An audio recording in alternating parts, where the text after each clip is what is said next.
What the hell's wrong with you all? Oh, yeah, there you go.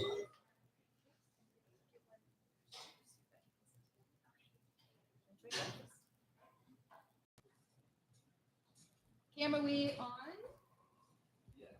We're going to go on live YouTube Morning. right now. Our restrooms are down this hallway. 6134 is the code. We like to say don't wait till the last minute because the locks are finicky. Just a little insider heads up. It's true. Well, everyone, you get over there and it's 6431, 613. Wait, what's the number? Yeah, exactly. Written on the side. We're good. On this side it is, but you still got to get that 10 feet to the That's true. bathroom That's true. and remember it. Okay. What does your thing say? What's your little? I do Code. my own, so I don't get the bling. Oh, you don't get the no, bling? I always bring my own because I have my own. Bridget couldn't figure hers out. What is your? He's good. Oh, He's good with tomato. anagrams. What was the show that had anagrams? She couldn't figure it out. I was like, ooh, I like that bridge. I'm going to keep this one. See, mine says Adriana, our what is her job description? She's awesome. She's office manager Office manager, and now graphics. graphic whiz. design. Camera. Oh, I like that.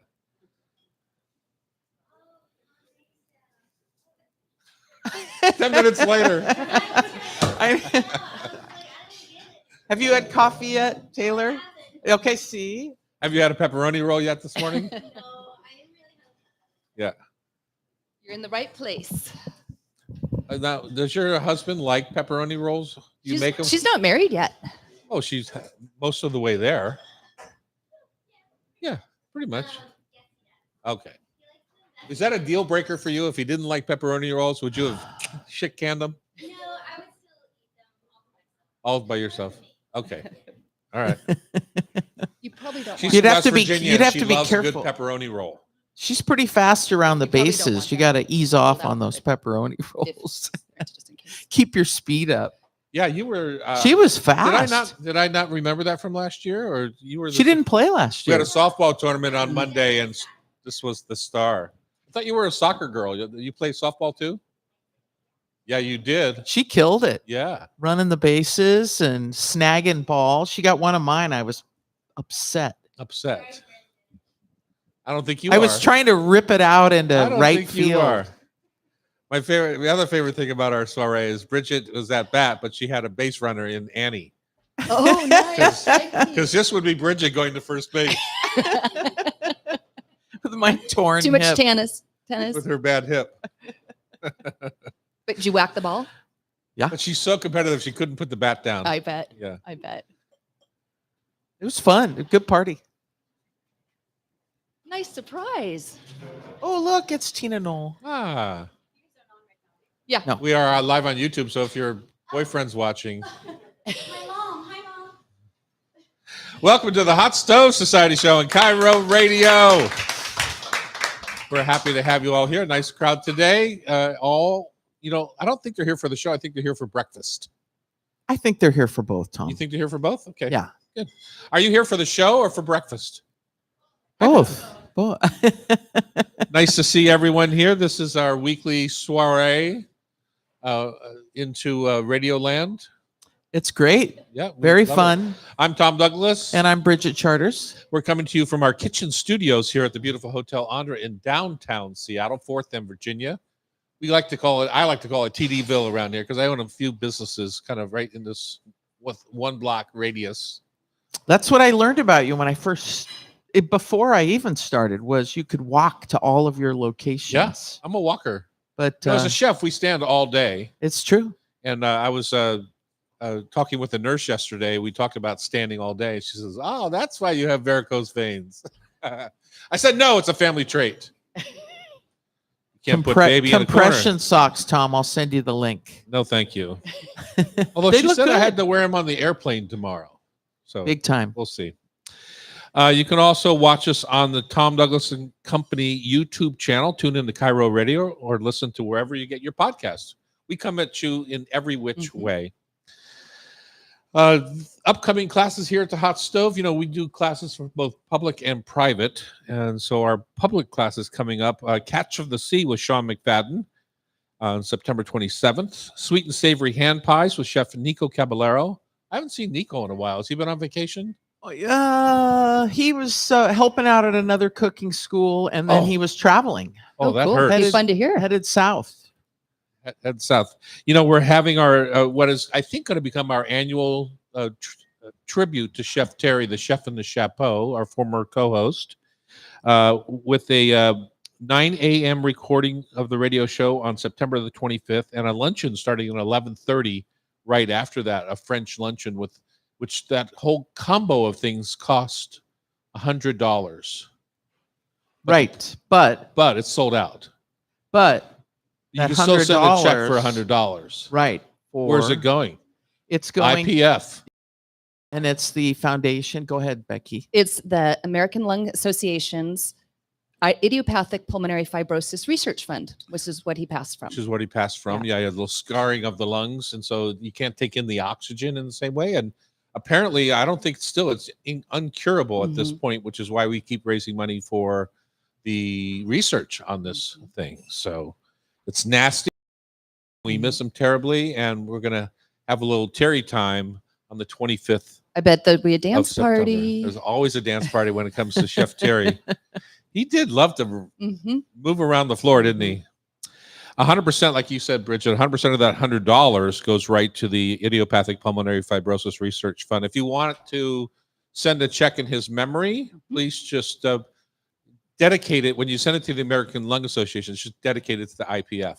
And is there a link In his where name. folks can find that? I'm sure on the Lung Association site there is, but Got it. Becky can look one up and we'll get it to you. You can check out all of our classes here at the Hot Stove at hotstovesociety.com. On today's show, pan-seared steaks. We were going to do this last week, but we kind of ran out of time, right? No, someone came in they brought us lamb and pork, Oh, regeneratively raised, man. and we We just had had to the have her lamb on, sausages, and you made yeah. it right on here, and so it was really fun. Delicious. I snagged a couple of the pork chops. Did and you they were take just- those? I was looking for those. The double ones. I would have sworn she handed that bag of meat to me. I did. Oh, she's got that look on her face, doesn't she? Yeah. She handed that bag of meat to me. Pan-seared steaks and sauce pairings. And what's his name from the Food Lab? Kenji. Kenji says you can cook those from frozen, straight up, boom. And I believe him because I do it now. Jacques Pepin turns 90. We're having a celebration for him at the Neb. He's still whisking up opportunities. He and Raleigh Wesson join us to talk about their foundation. That was fun to talk to Jacques. I had been a while for me. Since he was here, probably, right? Well, Came for his that's a book, or- while. I Yeah. saw you on a Zoom call maybe a year ago or 2 years ago. Really? With him. He's getting frail. I'm sad to see it, but I'm happy that he's still kicking. And we're gonna raise some money for his He's amazing. foundation. Yeah. For Are the there Jacques. any left for this? Do we know? There are, I think, just a handful. All right. It's September what? 26th? 24th. 24th. I'll be there at Neb, Mhm. right between 3rd and 4th on Virginia. Looking forward to that. We celebrate National Cheeseburger Day. Eric Tanaka, my partner of many moons, is here today to talk about his love of cheeseburgers. And he has an entire wall of cheeseburger art in his house. I'm Literally in his dining room. If you sit at his table, you look up and there's nothing but cheeseburgers surrounding you. And this is a James Beard Award-winning chef, I'll just say. And his wife's a vegetarian. And his wife's a vegetarian. Love that. He's not listening to us. No. Gloria Hatcher-Mays of the Rainier Valley Food Bank and chef Cool. author Becky Sullengut, who's sitting here in the front row, share their work and culinary advocacy. You hear about food deserts and things like that, and I think that's what we're going to talk a little bit about today is like, how do you get good, fresh food to people that either can't afford it or aren't near it or are bound It's by true. their home or however it is that they're out of the mix. You don't have to go too far out of the city to hit those too. Becky's going to help us carve out a supper, right? A Harvest Moon supper. She is. I And look she's forward got to quite a that. bit of experience with that. Well, she's got what do you have? 18 books, 22 books. She's got a lot of books. What's in your fridge? This was a segment that Terry and I did years ago Okay. for KUOW radio. Mhm. And he went on to do it. Well, we did it on our show first, and he went on to do it as a weekly Ah. segment on KUOW. I was trying to look up the history of happened first. So thank you Yeah. for clarifying. Yeah. Yeah. You know, we're in our 25th anniversary I year. know. Not many things happened before us. I always enjoyed that segment. So we're gonna just- give it a go fun, today. Yeah. It's fun. When we did it on TV, I did it a couple times for evening, and they literally follow you into the house and you open the fridge. And, I remember that. and they like to say that they didn't know we were coming, Uh-huh. so which was hard to believe. And of course, we're going to wrap up the show with food for thought, tasty trivia. Why wouldn't we? Because it's our favorite segment. Is that true? Who's going to play today? Do we know? We don't know yet. We don't know yet. All right, I can live with that. Can you? I just You wanna won think about last who I'm week, gonna- didn't you? Yeah, because that's why I'm so confident this week. I'm going to crush. I'm going to crush whoever walks up to that mic. It's the first time I've won in about 3 years. No. You've won more than that, Tom. All right, let's talk about your taste of the week, Bridget. So my taste of the week, we discussed it. We discussed those peaches, and I went out and bought some more because they're so delicious. And then I was doing a little research and looking at different desserts, things like that. And I made a buckle or a slump. Yeah. Janet, That's where you kind of pour the batter over the top, right? yeah, you Yeah. cook the peaches in butter and add a bit of sugar and cinnamon to them, and then you pour batter over the top. And I've been tinkering around with gluten-free flour. I use that cup for cup, Mhm. and it worked out. It was a little grainy, but it worked out great. I usually throw in a little almond flour, and I poured that batter over the top, and we baked it. In a And it- saute pan? No, we Okay. baked it in a little 8x8 brownie pan. Mm. And it was embarrassing because my husband and I ate it all. But man, the peaches are so good right so now. good. Yeah. I struggle with a slump sometimes because I can't get enough brown. Like what I like about a crisp is that it goes all the way to the edges, and I'll always scoop right around the center and take that edge Broiler. on your slump. Take it to the Yeah. broiler. Last few minutes, just fire up the broiler. You put a little sugar on top that crystallizes under the broiler. Yeah. Oh, yeah. Well, you And got to then be careful with the broiler with I know, that you kind of gotta batter just- because that'll go fast. You cannot turn away because there's butter that's creeped up also. But wow, so good. Huh. So good.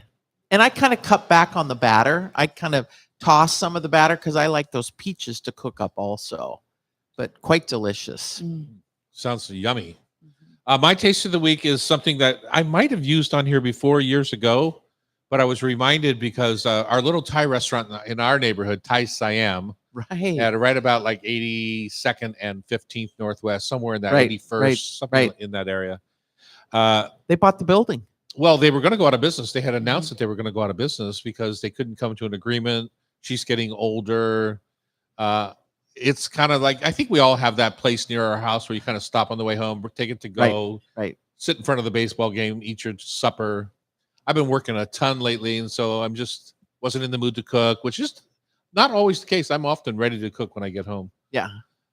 And I ordered my usual, which is What is your usual? my usual at Thai Siam is I think of it as 2 meals, right? But Yeah. I don't want all the same thing for my whole meal. I want 2 different things, so then I'll have it the next day 2 different things also. Ah, So capito, it's salmon in the Red Sea, and it's got that coconut milk curry with the red my Mayploy red. What is that brand of Indonesian curry right. paste? The ones in the little tubs. In the little plastic tubs. Yeah. Yeah, I love them. I keep them in my fridge all the time. Uh-huh. I think it's Mayploy.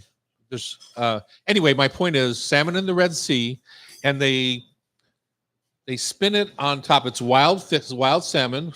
They pull it right out of the freezer and steam it up in their wok, and they make the sauce, this little red curry, and they put fresh spinach below and Thai basil, fried Thai basil that on sounds top. good. It's really good. And they put a big chunk in there, and I get it with a little brown rice. And then pad see ew, which is the wide, flat, fresh rice noodle that's hot seared in a wok Right. with oyster sauce and beef, and you just get that little edge on the pad see ew where the noodles get a little of that Brown, little hot wok- caramelized. Yeah. hot wok flavor. Yeah. To me, that hot wok flavor is what I love about wok cooking. When people steam in their wok, like they put too much food in it, it just boils. Horrible! I hate that. How do you really feel? Yeah, exactly. It's the And so I love what they do there, and I'm so happy that they've stayed open. Again, we all have that place in our neighborhood, I think, but I think it's pretty dang good. I have it 2 meals in a row every week. Good for you on the brown Every month. rice too, Every month. Tom. Why is that good for me? It's just Ah, a little less you've been reading too processed. much. You know. You've been reading too much. All right, we're going to start right out with pan-seared steaks right here on the Hot Stove Society Show, 97.3 FM. Hey, Tom. They're 2 weeks from now.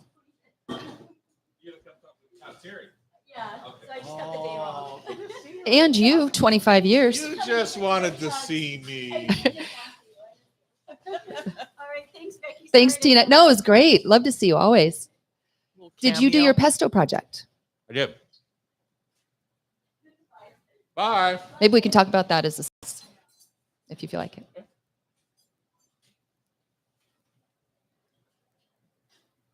You know, a little slug of coffee. Yeah. You guys doing okay so far? How were those brown butter madeleines? They were looking good. Really Cam, awesome, good aren't they? job. Cam made those. Way to go, Cam. Really good. Cam's learning a lot. He's absorbing like technique and Cam will teach you a few things. for sure. When we have class tonight, all the women just look at Cam and kind of go, "Hi, Cam. He's blushing. Hi, Cam."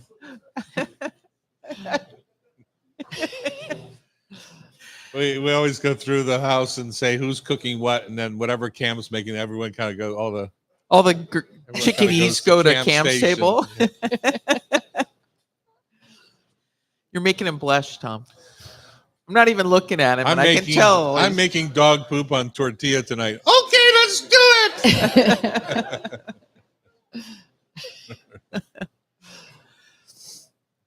Ready? Ready. We're back here in the kitchen on Cairo. It's been our host station for 25 years now. As Super we, fun. Glad to be a continue- part of it. Yeah, as we continue our show from way back when to today, try to stay current. That's why we invited Becky today. We're trying to be current. Ooh. Yeah, Ooh, exactly. Becky. No, Becky's selling good, not me. Oh, You're Bex. That's right. You're Bex. Your show name is Bex. Pan-seared steaks. Yes. yeah. First, Why is this interesting to you? because I don't know enough about what kind of cut to get Uh-huh. and the technique. And I know you've talked about doing the frozen, but I want to start with what kind of cuts should I be looking for? Well, it's tricky at the grocery store, right? Because there's like sirloin, Uh-huh. top sirloin. There's sometimes you'll see tri-tip, which I learned about here Right. at New Hot York, Stove. ribeye. New York and Right. ribeye. That's kind of it. So here's what I'll say about cuts. Most any cut works, except a cut with a bone in it. And the reason I say that is like if you have a porterhouse or a T-bone, Mhm. essentially the same steak, but from a different part of the steer, the same kind of, they're in a row. Okay. The porterhouse has the New York and the filet on it. The T-bone just pretty much has the New York on it. But they both have a big T-shaped bone in it. And what happens is when you put it into a hot pan, the meat shrinks and the bone stays the same size. And you don't get an even sear on your steak. Oh, right? problem. And so that's outside of that. I mean, you can have a skirt steak, hanger steak, Spencer, ribeye, you name it. As long as it's solid meat, it can go right into a sear in a hot cast iron pan. Right. And some of the grocery stores now are starting to throw a little more range out there. I've noticed in the What does past that few mean, years. range? Well, in terms of steaks and Oh, what's yeah. available. I saw bavette at Ballard Market the Yeah. other day, and I was like, oh, I mean, wow. they're desperate to find less expensive steaks to offer in their shops. 'Cause Right. Meat has gotten very expensive. So Right. So then the other trick I would say in a cast iron pan is almost always when you buy a steak, there's some trim on the outside.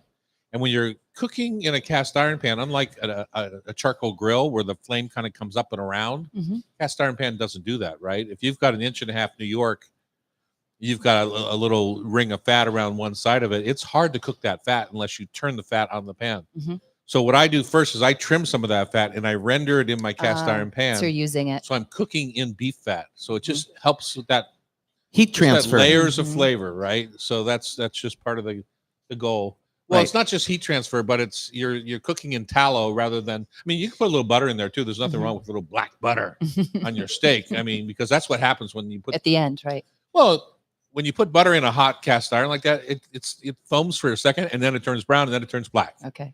But ask the Greeks; they love a black butter spaghetti. There's nothing wrong Mhm. with black butter. So go ahead and put a little pat of butter in there along with your beef tallow. I wouldn't put olive oil. There's no need. Mhm. But those two things together are beautiful, in my Yep, opinion. they're delicious. Well, and the other thing is to have a hot oven ready to go, I think. Uh-huh. So you're heating the cast iron pan. I'm always kind of barking at my husband. It's like, get the pan hot. No, don't put it in. It's not hot. Uh-huh. It's to the point where you can't even touch the pan, then put the steak in, right? Right. Well, yes, I agree and disagree with you on the oven side of this. Oh, really?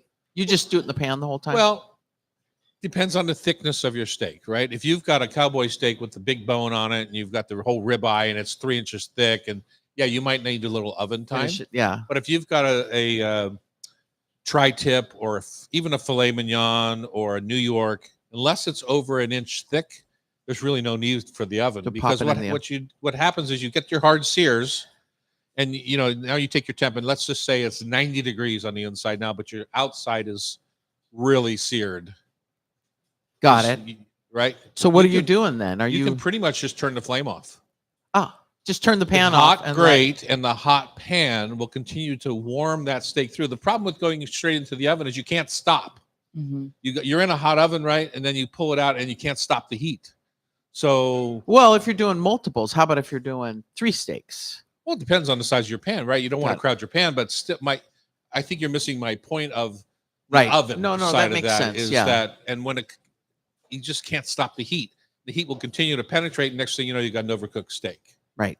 So my preference would be to have an undercooked steak when I slice it, and to just set it back into the warm or hot pan again if it's too rare for you. Right. That would be my preference. Right. Okay, now sauces. That's Sauces. Well, let's best stay on part. steaks for Okay. one more minute, Okay. because if you've got a filet, I don't think most people eat 8 ounces of filet unless they're at a steakhouse. But at home, you're probably going to get a 6-ounce filet, is my guess, which is just at the biggest size that I want to have a filet. If not, I want tornadoes. I want to cut that filet in half, I'll make them top thinner. to bottom in half. So Right. you have 2 mini fillets. Right. So now I've picked up caramelization on 4 sides of that meat instead of just 2 sides. Got Because it. to me, what I hate about fillets is I just get into the center of it. It's just a big pile of raw meat. I don't like that. I like the So you sear. cut through it. I make tornadoes, just like classic tornadoes rossini, right? Where it has 2 different Medallions. sauces, Right, brown smaller. sauce, and bordelaise sauce, and medallions. Yeah. Yeah. It gives me the color and flavor I want from that coloring. Got it. Got it. The Maillard reaction, Bridget. Nice. Yeah, Exactly. exactly. Okay, and then the last thing I'm going to say about the steak itself before you do it, set yourself up a little cookie sheet with a cookie cooling rack on the sheet, Bingo. right? Because if you take your steak out of a hot pan and you put it onto a sheet pan or a little Or a cookie plate sheet, or something. it's just going to sweat on the bottom. It can't release the heat. And it's just going to be this yuck. This is juicy, yucky yuck. Because it's sitting in all that moisture, and then Yeah. it starts to steam, Yeah, which exactly. affects When the. was the last time you had a steamed steak and loved it? Well, it almost happened last night. My husband came in from the grill because he grilled this beautiful New York, but it was sitting on the plate, and moisture had started to exit Yeah. the steak because it came off the hot grill.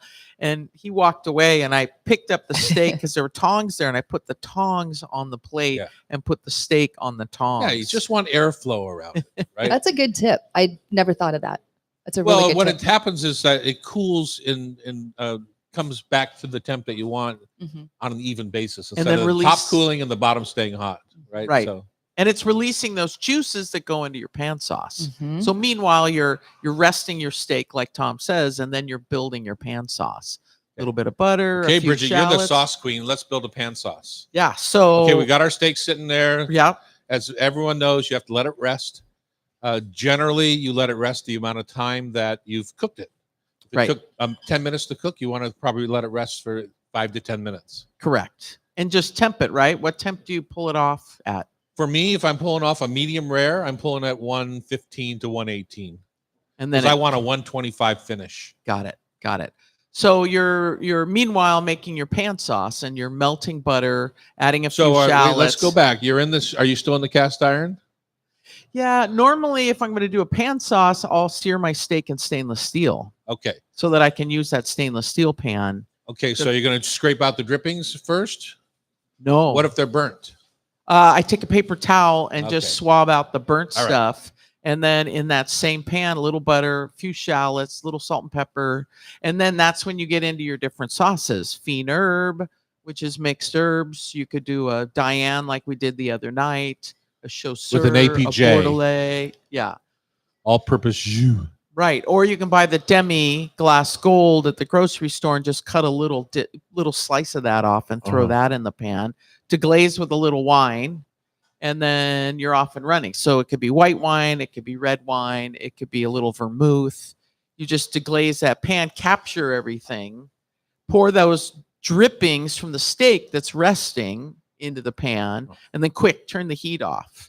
And then when that steak's ready to go, you plate the steak. You've got all those goodies in the pan. You mount a little butter, put a little piece of butter in there, bring the heat back on, and swirl it all together.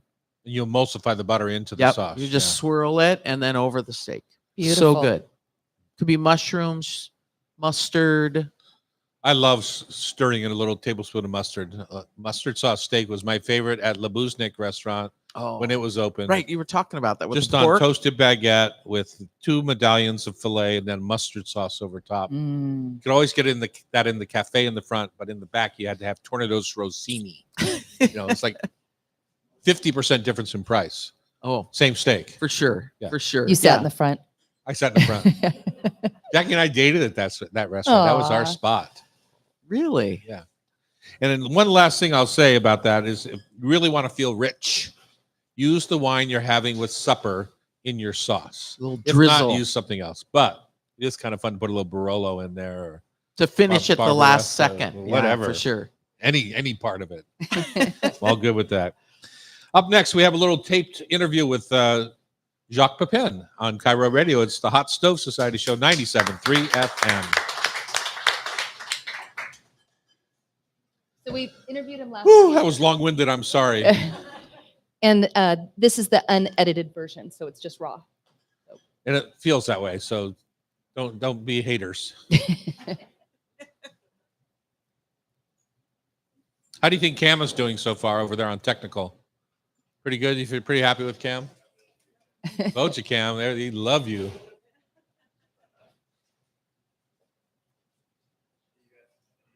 Yep, we're ready. Bex, I introduced this and did an out at the. Okay. Get these cookies out of my face. Before they get eaten.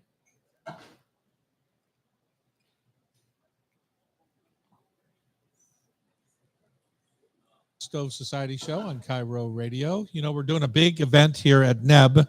NEB is delighted to be partnering with the Jacques Pepin Foundation and other amazing restaurants around the country honoring Jacques' 90th birthday with the 90 for 90 dinner series with 90 chefs and 90 dinners across the country. The dinner series benefits the Jacques Pepin Foundation, the first national fundraising campaign to support the foundation's mission of improving lives through culinary education. We hope you will join us on the 24th of September. There's only a few tickets left for a delicious evening with moi. That's French for myself. Moi. And That wasn't very funny. I'm sorry. of course, we have one of Julia. Yeah.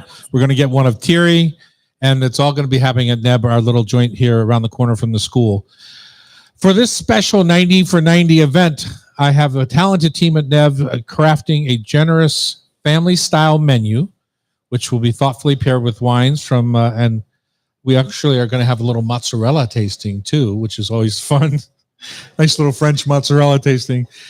It's a night to celebrate a great cause with good food, wine, and even better company. And we're honored today to have Jacques on the Zoom call today to talk a little bit about his foundation and maybe his history in helping culinary students achieve the greatest heights they can achieve. Thank you. Thank you very much. Thank you. It's a long time that I haven't been to your place here. I remember going to Seattle and going on your show a few years ago. Yes, indeed. Time flies. You know, one of my favorite moments of my career was hosting you. I want to say with the AIWF, or it was one of the groups with there were about 300 women there, and there was editors and publishers and writers and things from around the country. And you were at my ballroom over there at 5th and Lenora, and it was late at night. People have been drinking all evening, and next thing, the room goes quiet. And I hear this little voice in the back corner singing My Funny Valentine. And then I hear 300 women weeping at the same time, watching you on stage. And you were probably weeping a little bit yourself, is my guess. But that's a memory I'll treasure forever.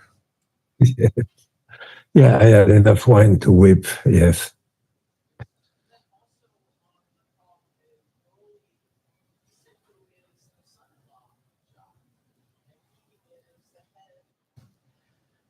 Sure. Yeah. Well, I am Jacques' son-in-law. I have the great pleasure of being married to Claudine, and we've been together a wonderful 22 years, which is absolutely fabulous. And 10 years ago, Claudine and I had the idea of starting a foundation in Jacques' name.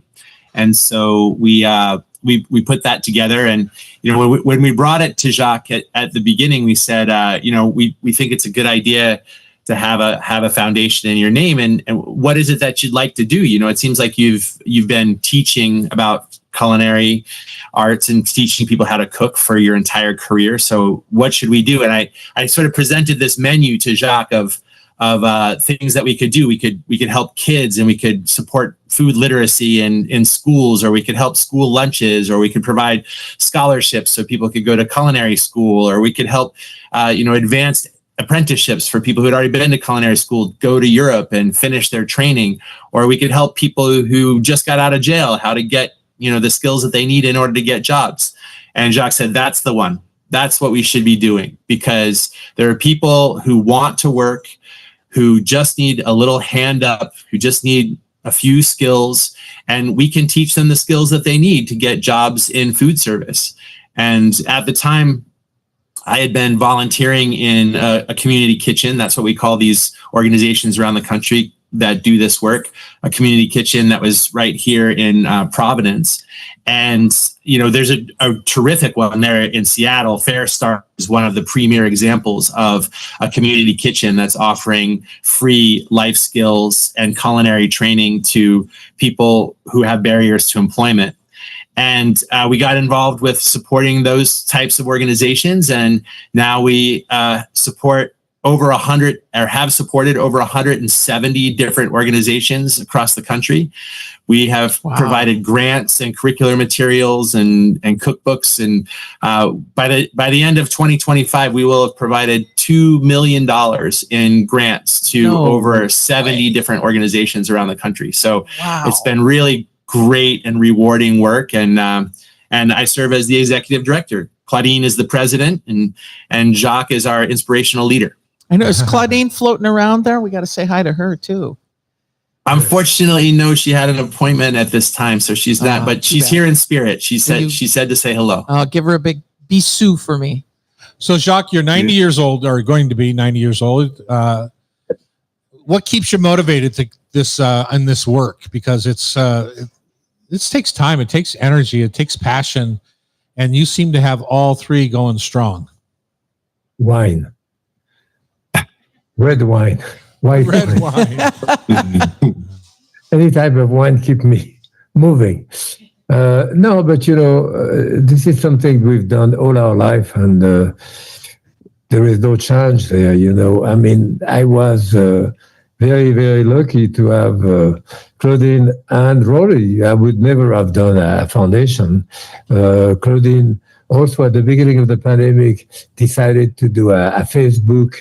Asked me, why don't you do a show of like 3, 4, 5 minutes on Facebook? And we've done like 400 of those, and we have like 2 million people. I would never have done those things also. So I've been very lucky. I mean, I can cook, but otherwise to organize stuff, I'm not that good. Yeah. You know, it's one of the things when I cook in my restaurants and I go out and I see a table, you meet 4 or 5 people. When you do a Facebook posting that gets a couple of million views, it's a little bit, you touch a lot daunting. more people. So you have the opportunity for your foundation, I think, to really be an inspiration to raise funds.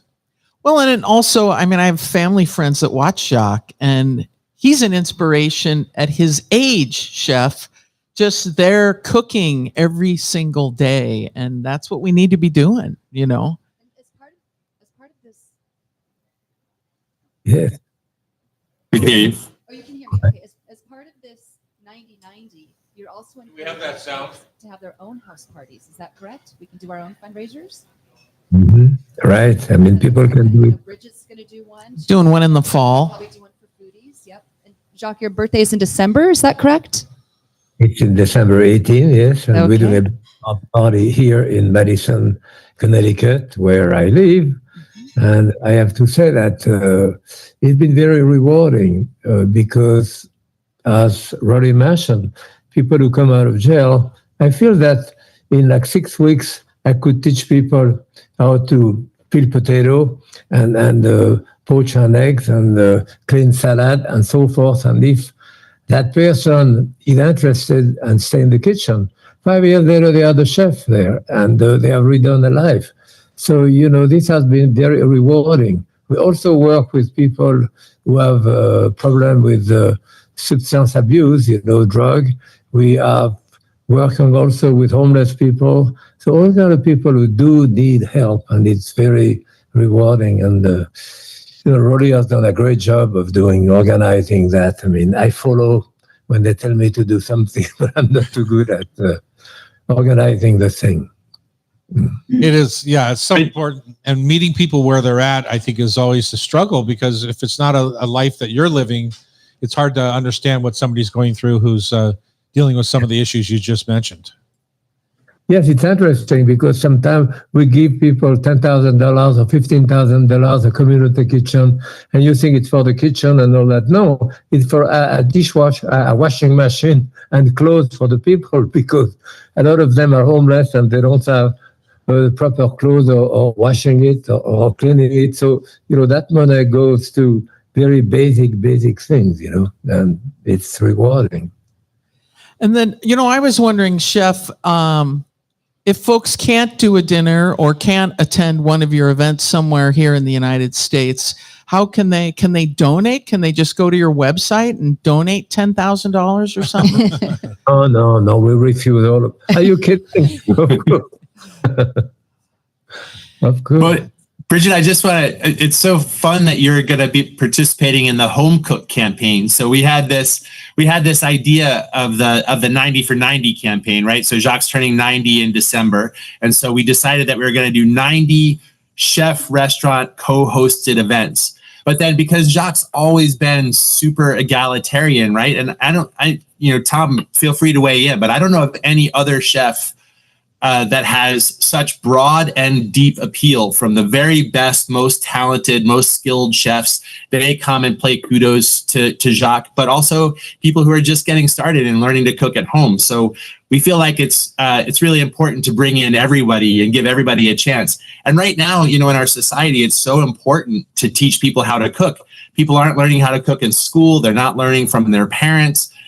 Food literacy is declining in a really rapid way, and it's impacting our public health. So we think it's great to bring people together in the kitchen, bring them together around the table, exchange ideas, share food. You know, it's a big part of our community fabric, and Jacques has always taught and inspired people to cook. 100%. And it's self-evident looking at your list of chefs that are hosting meals around the country, probably around the world. It's self-evident that there's tons of respect for what Jacques has done throughout his career, continues to do, and couldn't be more proud to be part of it myself. Well, we really appreciate that, and appreciate you too, Bridget, hosting one at home and getting people involved. You know, every home cook that hosts an event is living our mission. You're inspiring other people to cook. So that's great. It's wonderful. Well, and we, we were up in the San Juans. We'll have to get you guys up. We were up in the San Juans and caught crab and came home with 18 crab and had this big dinner in the backyard. And that's when it like popped into my head. We just called everybody around the neighborhood. So we're going to do that again. That's awesome. Yeah. Fun. That's awesome. Well, thanks you guys for joining us today, and look forward to hosting this supper on the 24th at Neb. Do we have a phone number or a website people can make a reservation at? TomDouglas.com. Oh, there you go. Yeah. It's just as simple as that. Have a good afternoon, everyone. And Thank you and so please much. come check us out at jp.foundation. Thank you. Thank you all. Yes. And happy cooking. JP.Foundation on Cairo Radio. It's the Hot Stove Society, 97.3 FM. So sweet to see him again. We all get old. Hey, Bex, where are you? You saw your sound did not come through, right? You're going to either have to... That is figured it. But Cam, that works through the audio, right? Yes, we got it. I just asked you that. You said no. Do we have that audio? Oh, okay. Now nobody wants to be with you.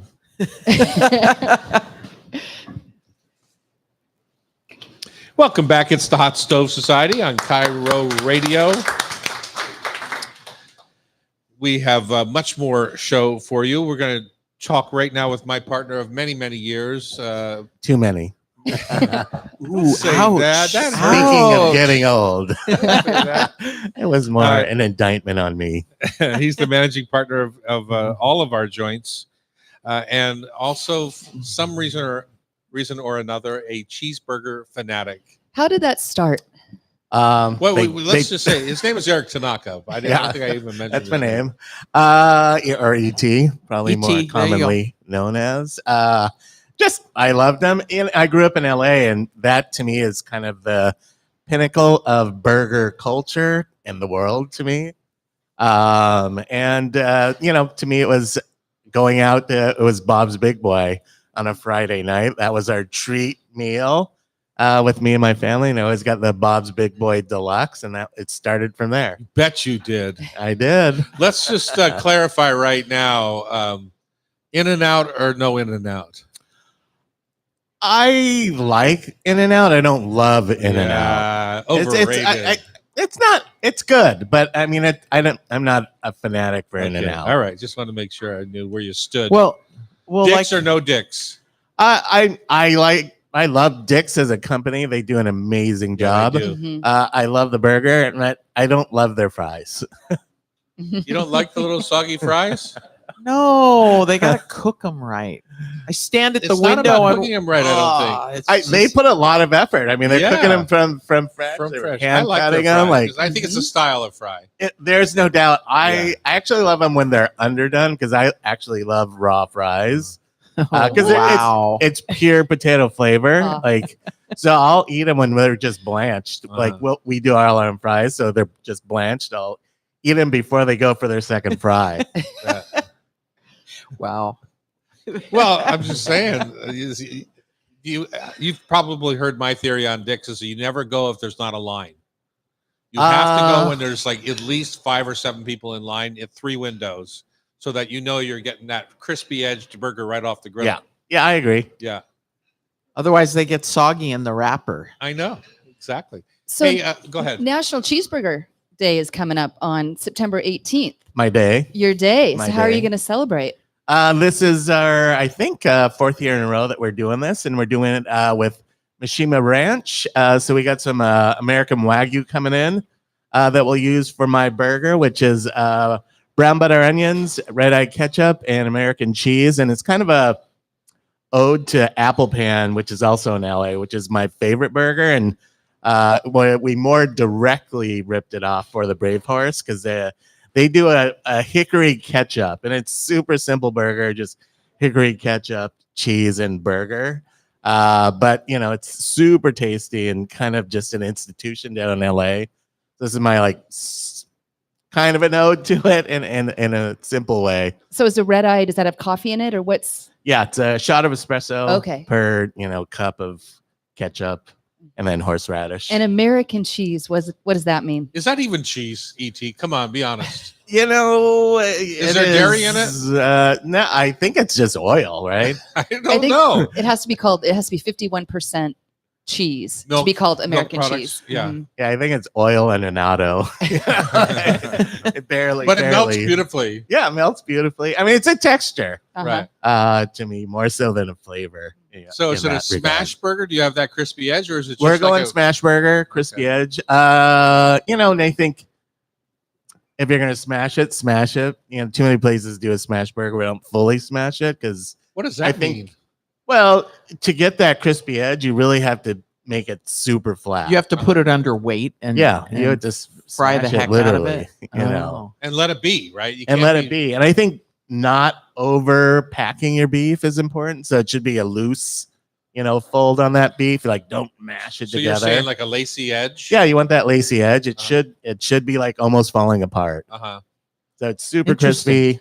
And then once again, I think it's a texture piece, you know, and you know, it's like a crispy Mhm. beef Are you chip putting in a way. any, so Wagyu beef has a little bit of fat, right? But are you A putting lot any, of fat. Are you putting any fat on your griddle before, like with butter pad or No, nothing? so much fat runs off of that. Uh-huh. And actually, that makes it more lacy because really that fat all cooks out. So you're left just with straight muscle. Uh-huh. So it's interesting with the Wagyu versus, you know, less fatty beefs. There'll be more muscle and less fat. So this being all just integral to it versus adding fat back in, it really just cooks out incredibly. Okay, so let's build this sucker. So we've got brioche bun, regular kind of squishy bun. What kind Actually, of bun? we're my friend Paul over at Rachel's Bagel and Burritos is making us an amazing sesame seed bun. Oh. So it'll be on that bun. With Well, is it soft? yeah, it's soft bun. Oh. We're gonna on the not toasted but griddled. Griddled, yeah. Yeah. So we have a 6-foot griddle. Uh-huh. So smash those burgers out, you know, and they'll have a whole pile of the brown butter onions, and they're gonna be thick cut, not thin cut. So just a little bit more not mushy texture, because that beef will hopefully get super crispy. Then we'll have those brown butter onions, a little bit of tartness from the ketchup, and the bun and cheese. So is the burger about all pickles? of the No pickles. I mean, Oh the my ketchup God. will be tart. pickles? So No pickles on your No burger. pickles? No Pickles. I like pickles. I Yeah. like pickles No. too. But is the burger about all the stuff, or is the burger about the burger? To you, I mean, they're It has to different. be. Like DB Moderne, it was about the patty, right? Because they had truffle in there. They had DB braised Moderne is Daniel shortfish, Balloon. Daniel Moderne.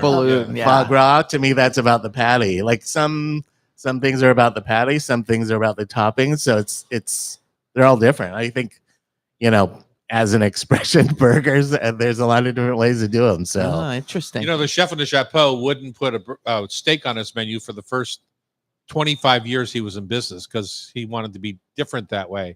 And then when he opened Luke or Lulay, next thing you know, he's got a burger with short rib in it. And yeah, and all that was kinds that of crazy DB stuff. Moderne, like that. I know exactly. He totally took it from Danielle, but the point being is that he realized people just love a burger. Except for I'm the only guy that is not the biggest burger fanatic in the world. Yeah, you are definitely I'm not a an burger outlier. guy. I'm an outlier. Mhm. Definitely an outlier. And I'm- then I'm with yeah, ya. so it's gonna be super fun. Super happy to do it with the Mishima Ranch Reserve. And that's 11:30 to 6 on the 18th, and you can pre-order online. Correct. And then what are you doing at the Palace Kitchen for? Palace Kitchen, we're doing a poutine burger actually. Oh, comfort. So Chef Ron came up with Oh. this. So, you know, features cheese curds with French fries and peppercorn gravy. Looks pretty on the burger? fantastic. On the burger. So it's like you have to pick that up in a bun. Yeah. You guys are- It's not for you guys it's are not for weird. dainty guys like you, Tom. Oh Okay. my God, you guys are weird. But you can get It's for guys that want to dig in. and gals. Yeah, and gals. And You gotta like there's slider version at happy hour. Yeah, we have a little version, and you know, happy hour we're doing sliders, and you know, it's actually now that people are back downtown working, we're doing some business in that Nice. early Yeah. happy hour. You got to do like tequila shots before the burger. Well, knowing these guys, they'll add Jello shots, like a beef jus Jello shot with. Really? No, I That think one. that's the Traumac down in LA. Oh, okay. He- And are the he- fries he different? Douses his in jus. Does he? Yeah. Are the fries different at Palace Kitchen and at your pop-up? They are. The Palace Kitchen are thin cut. And then actually out at the warehouse, we have thick cut. So you're doing the fries that we do in Mr. Fish at the warehouse, is that right? Because I'd be Actually, doing tater tots. More crisp. no, we're not doing Mr. Fish. We have some beautiful frozen fries from Idaho. All right, cool. Ah, So if it matches up with that burger. Yeah. Yeah, exactly. very fun. All right, National Cheeseburger Day, both at the Palace Kitchen and at the warehouse on Thursday, September 18th. You wouldn't want to miss it. Come for lunch, come for supper. And when we're out, right? There's nothing you Yep, can do yep, more yep. than what you got. So thanks to Mishima Reserve for joining us on that day. So, And Rachel's Bagels and Burritos. Yeah. Super happy to use that, bud. Ah, fun. all right, up next, we've got a full more hour, as they'd say on my golf radio channel. Gloria Hatcher-Mays, Becky Selengut, me, Bridget, you name it. We're all going to be here on Cairo Radio. It's the Hot Stove Society Show, 97.3 FM. Thanks, T.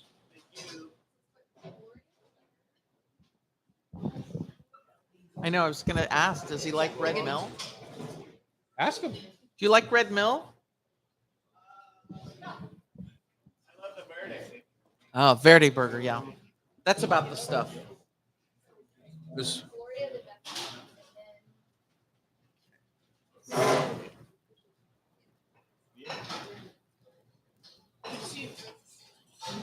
I was looking for you on the Thea Foss. Are you still doing Cam, that? will you fix mics, please? I'm semi-retired.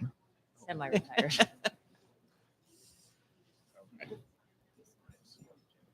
You have to get right up on top of them like Is that this, all the way in there. Becky knows. She's got her. She's leaning in.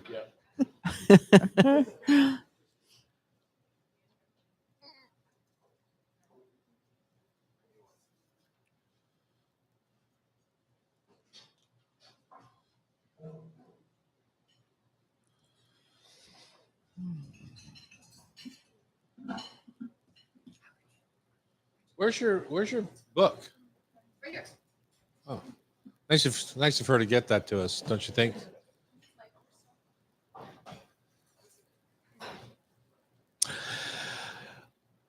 I couldn't find one earlier. So did Bridget. All right, so in front of you, you have a little ham, cheese, and greens crepe with a little crispy edged egg. We did that on purpose in case you were wondering. I like a soft yolk, but a crispy white around the edge.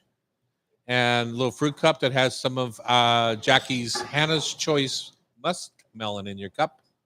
That has been grown at our farm in Prosser. Enjoy. Oh, and a little mushroom gravy on top. Can't forget that. They're quiet. That's good. Yeah. Have you been to the farm? You know, Becky, every other cookbook author or chef that comes brings something for our audience to nosh on. What Don't did you let bring him. today? Don't let him. Don't let him. Don't let him. I brought my sparkling personality. Oh, Yeah, yeah. yeah. Very good. Both of you. Just shaming you. Shaming you. I totally am. I don't even blush, but I think I'm blushing. Ooh. All right. I guess I'm the every other. They made me blush a little. We're here in the kitchen at the Hot Stove Society Show. Welcome back for another hour. Hopefully you're in your garden or in your car dreaming about what dinner's going to be tonight. That's What perfect. you're eating for lunch right now. A little hot bowl of soup. Yep. Boy, I am kind of liking this getting back to soup weather. I love a good bowl of soup. Yeah. It's been nice and cool. I am Yeah. enjoying it. Love it. Couldn't even see the sound today from my house. Gloria Hatcher-Mays, Executive Director of the Rainier Valley Food Bank, and chef author Becky Selengut are here. Her last book is, how many books do you have? 6. 6, yeah. I wasn't far off. Her last book was 75 recipes. It's called Misunderstood Vegetables. So lots of things going on. But Gloria, why don't you tell us about you and why we're chatting today? I'd be happy to. I am the executive director, as you mentioned, of the Rainier Valley Food Bank, and we are the busiest food bank in the city of Seattle. And we just completed a project to open a new facility in the South End. It was the last neighborhood in the city to get a new facility to provide food services to folks who are food insecure. So we're very excited about Yeah, I that. bet. Yeah. And we are currently operating 5 different programs out of the facility. We do home delivery to about 760 households every week. We serve about 1,200 households through our grocery store shopping program. We also support kids who are on free and reduced lunch in Seattle Public Schools around our facility. And we do a social services program so that folks only have to go to one location to have many of their needs met to help build resiliency for their families. Mhm. We're very excited about So what that. does that include? Is that like a medical truck that parks in front or things like that? Yeah, we do a partnership with public health. They have a van that comes once a month. We can do inoculations, we can do health screenings. Folks who are food insecure often have health issues like they are diabetics, that sort of thing. And so we can do screenings to identify whether or not that might be an issue for them, Right. and then get them on a path to get health care for that. Wow, that's know- great. Give them a big bag of veggies to take home. A big bag of veggies. Yeah, we are super big on produce. Yeah. One of the new things at our facility is that we installed a garden, and we will be planting that garden for winter vegetables. So we are big fans of having food everywhere. We think that everybody should grow something.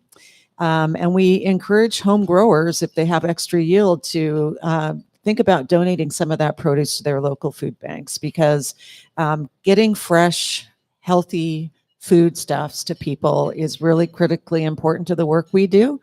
Oftentimes, where there is food insecurity, there's a lot of food that's not so good for you that's available to consume Yeah. because it's inexpensive. Right. And it's expensive to buy produce at the grocery store. So Yeah, it is. getting Yeah. it from a food bank is a good way to go for families. Even if it's excess at a grocery, you still have to pay someone to pick it up and get it dock to dock and all the things. One of the last things that I remember, I was on the board of Food Lifeline on and off for 30 plus years. But thinking about food as a prescription, like for diabetes in particular, we were working with Kaiser at that time too, or maybe Blue Cross Blue Shield. But anyway, to try and come up with diets that would help rather than pills. Yeah, absolutely. And there are some doctors who write prescriptions for groceries. So that is something that has taken hold.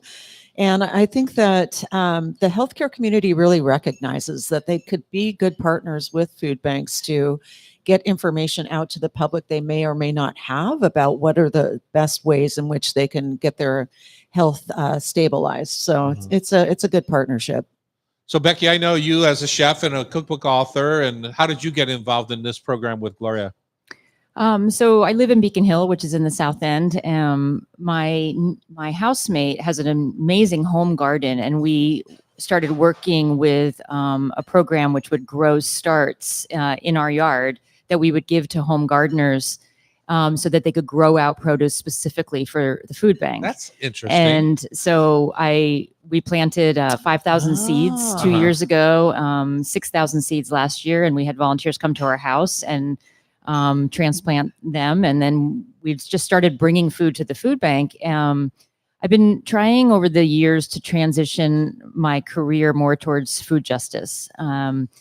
I thought about maybe trying to get a job with World Central Kitchen. And then I decided there's people in my community that need me. I don't need to go outside of my neighborhood. No. So I started volunteering at the food bank about a year ago, getting to know my neighbors better and working with Gloria on raising funds. And I'm also pursuing a dual track of really trying to change our systems at the same time.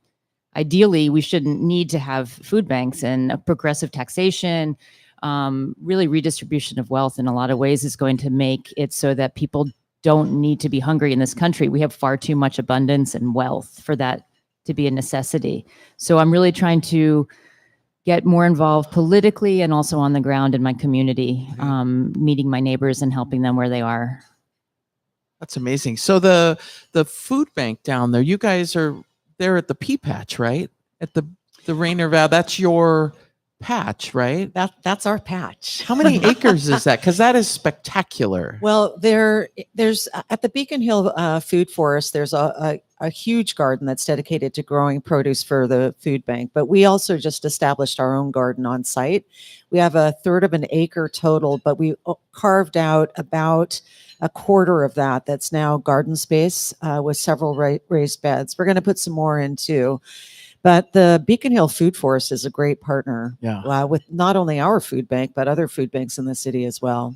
Yeah, you guys have been doing amazing things. I mean, the social media aspect of it that you guys have been targeting has been great, you know? I have a pretty good team in that regard. You know, they get good messaging out. And what we try to do is raise awareness of the issue, right? We want people to know that there is a place they can plug in, like Becky found, a pathway to support her community by starting seeds. There's lots of different ways that you can support the abatement of food insecurity.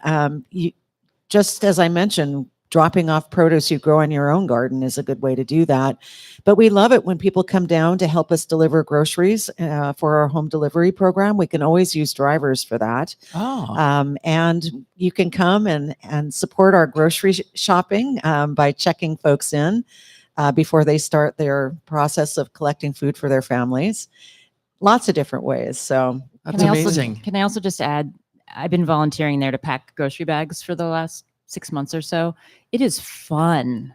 Like, it is so much fun. And I really feel like people just need to know that there's so much joy and love in the employees and the volunteers and even in the clientele that I've gotten to know. And it's a really special place. I think all food banks are special places, but I can speak only of Rainier Valley Food Bank. And it is that the music's blasting. We are having fun. It's hard physical work.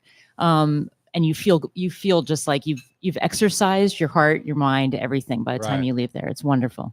I always felt like when I volunteered at Food Lifeline in the repack area, it was always like almost like a quilting bee, where you're not sitting around, you're standing around, but you're just chit chatting and meeting neighbors and making new friends. And afterwards, we'd go out for a glass of wine or something fun like that. But I assume that if I come to your house for some starts, that there's going to be a little rosé in the garden. Oh, absolutely. Come on. Salmon, salad, sandwich. I mean, we grow rosé starts, so. Exactly. Yeah, the Claire that works here is one of the instructors at the Rainier High School there. She's teaching the culinary. Oh. I should have her bring the kids to you. Oh, we have would them love help that. out in the afternoons, Oh, we would absolutely love that. We have a commercial kitchen in our space now. Wow. And we would absolutely love to have guest chefs come and teach kids how to cook, especially kids who go home and maybe their folks aren't home yet and they need to make something to eat. So learning how to safely navigate a kitchen space would be fabulous. And we hope to have other partnerships too, like maybe bakery courses or something along the lines of Fair Start coming in and using our kitchen. So we really want to activate that space. So we'd love to have a guest chef come in. Oh, very good. You should do that, Tom. I also think it'd be fun to take some harvest and to teach preservation classes. The problem is many of your people don't have a home or they don't have the facility to do that. So like I just made 24 quarts of pesto from our basil, right, at the farm. That's going to last me all winter because I have a freezer and it's going to be awesome. But that's just something that's not available to a lot of people. Yeah, absolutely. We one of the things we try to do is not have food go to destruction. Right. So when we get things in bulk, if it's kind of on the edge of not being able to be distributed, we can now take it into our kitchen and process it into a food that we could preserve and keep for much longer, like tomato sauce as an example. But we can also do hot food out of our to-go window for unsheltered folks. So making soups, or sauces or things like that we can give them to eat in our courtyard before they go back to their real lives or what have you. It's really going to help us stop food from not being put to purpose. And then how do folks learn about you and the space and How do they find you? Well, I think the easiest way is online. If they have access, our website is RVFB, like the initials for Rainier Valley Food Bank.org. And all of the information about our programs and services is available there. We're also on the number 7 bus line. If you're traveling southbound on Rainier Avenue, you'll find us just south of Henderson. So, Yeah, it's yeah. a great space. It's beautiful. yeah, thank you. Yeah. There's just something magical. I think, if I'm not mistaken, there's some sort of part of when you get a City of Seattle pea patch spot. I think as part of the rent for your space that you have to put in a certain amount of time in the food bank side of the garden or donate some of your produce. So just having your own pea patch, you're helping the food banks around the city.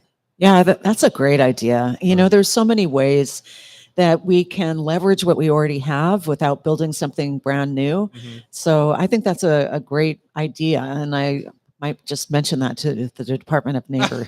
I was thinking it was already in place. Maybe it's not. I don't know. Yeah. Thank you to Gloria Hatcher Mays, Executive Director of the Rainier Valley Food Bank. Becky, And thanks Becky, to you. When are we yeah. going to see you again? Next segment. Next segment? Don't miss me. Well, All right. We're not quite what I meant, but looking forward to it on Cairo Radio. It's the Hot Stove Society Show, 97.3 FM.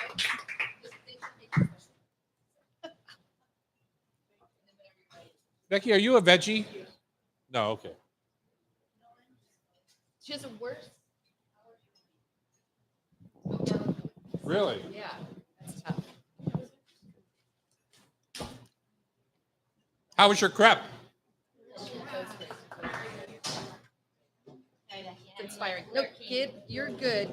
Taylor, you do whatever you need.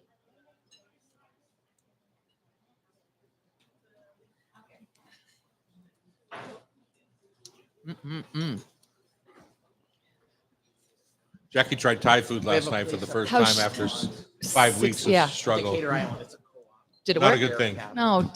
We're always buzzing around. I'm like, And oh, when is there's she- the theme. when is she heading to boss. Africa? Like rapping on the side. What? You know, Is she still going to Africa? Plan. Yeah. I forced her to go start working out because Oh. she's lost 20 some pounds. Oh, and geez, she's been yeah. really Yeah.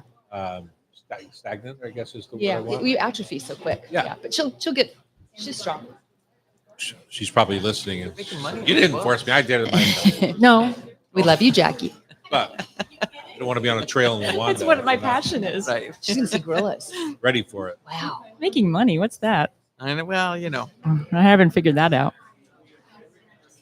I love this one. Doing the menu. I'm I don't glad even you know do. what I'm Yeah. doing. I didn't So prepare did you for tell her this. the rules? You don't have to. Did you tell her No, the rules? she'll do it on. Okay. Yeah. I didn't prepare at all. You have to We listen sh- I to the think we- rules. I think first time we did this was with Renee Erickson. We did a New Year's menu, and it was just so much fun. that was the round robin menu. That's what we're doing on this one.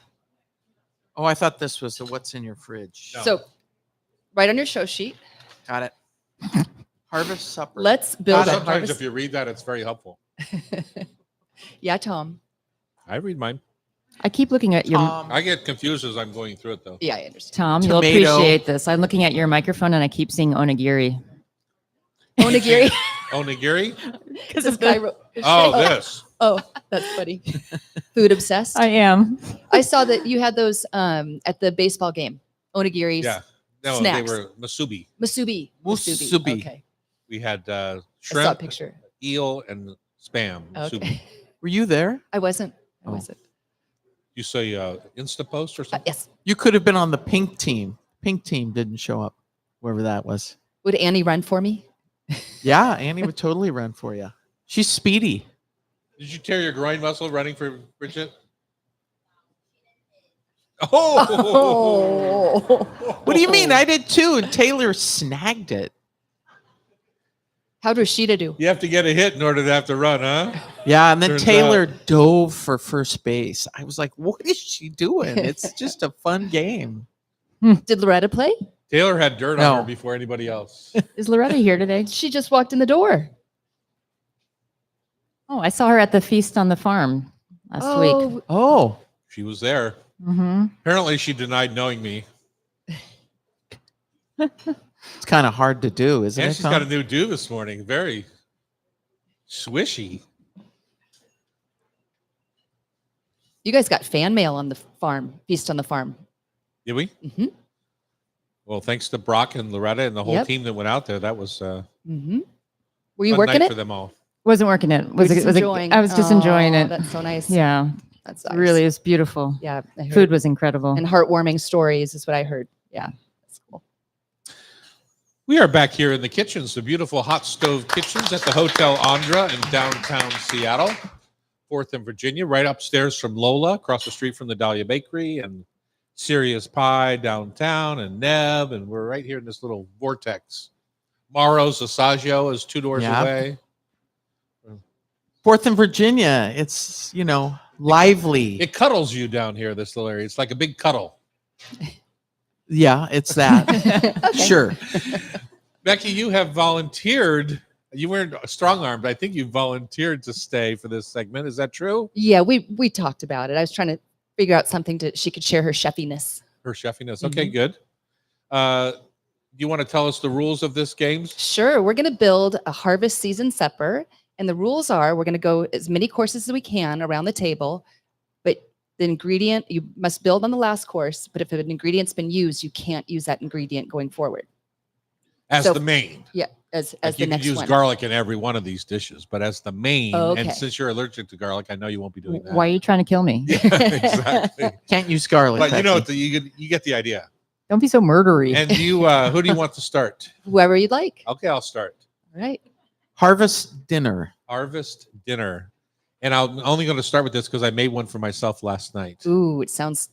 And we've talked about this on the show, I guess, fairly recently. But I made a tomato water martini. Oh yes, Oh. that sounds Oh. And lovely. so we had some.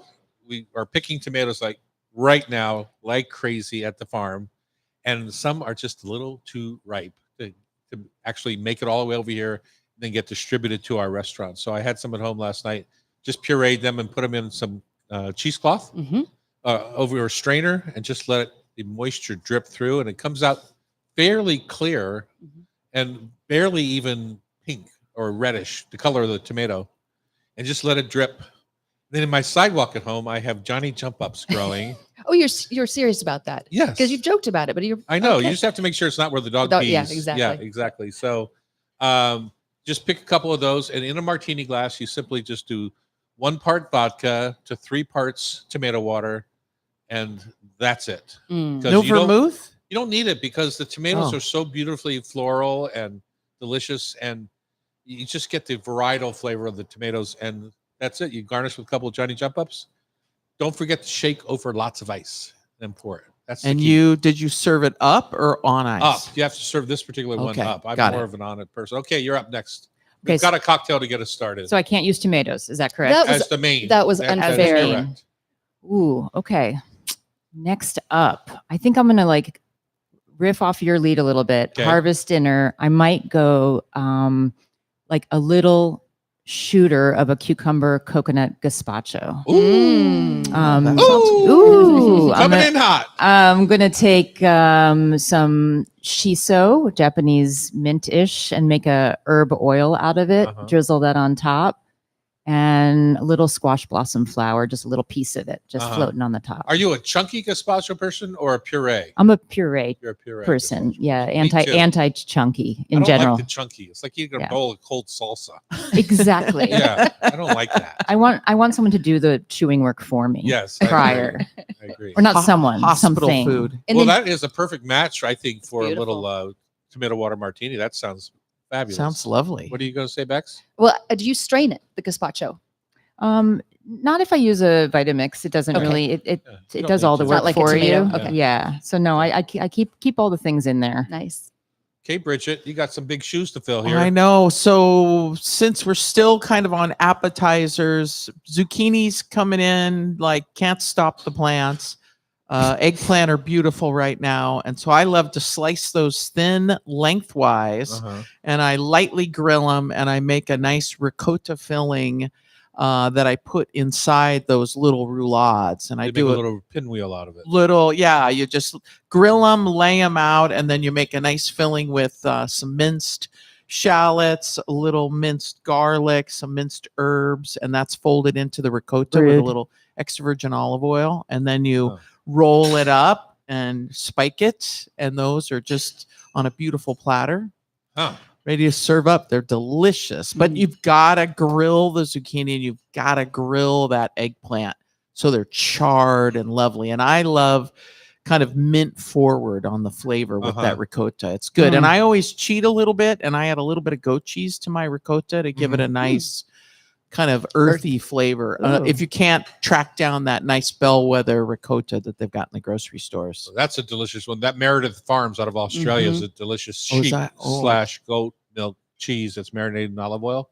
If you've not seen it, it comes in the I have jar. seen that. Those are good. It's done in Australian extra virgin olive oil, marinated with thyme and black peppercorns. It's beautiful. Those are delicious. That's a good idea. Yeah. Yeah. I'm going to move into a fish course. Even though I had beautiful salmon last night, but I had finally found some right size black cod or sable fish. What do you mean right size? It has to be over a 3-pound fish, or else it just doesn't have the fat content. Oh, got it. And so 3 to 5 pound black cod. So a nice little chunk, 4 ounces is plenty for me. It's so rich. Give it a hard sear. And then I'm going to do a little chorizo clam broth in the boat with that, with lots of garlic. But she already used chorizo. No, I didn't. Oh, you didn't? Shizo. Excuse me. Shizo. Excuse me. Listen up. Watch the show. You're the director here. Fell asleep. Anyway, a little chorizo, garlic, clam broth with lots of fresh herbs, flat leaf parsley, whatever it is that you have in your garden right now would be perfect. Chives, all kinds of deliciousness in there. So we're going to move into the fish course. Okay, it's your turn, Bex. I'm going to offer a vegetarian alternative to your fish course. Ooh, delicious. I'm working on a new book right now. Shameless plug. It's a salad book, so Oh. it's going to be like a kind of hearty entree salad for vegetarians. We're gonna do some toasted farro. Cook that up, and then take all those beautiful colors of cauliflower, the purples and the oranges and the white, roast them or grill them hard so they're really charred. First, I toss them in a turmeric, little bit of cinnamon, cayenne oil. Char them, and then we're going to top the whole thing with some halloumi that I've cooked in a pan, halloumi cheese. Put a hard sear on it. Hard sear on it. Finish it with some honey, chilies, lemon, oregano. Dang, that sounds good. Yeah.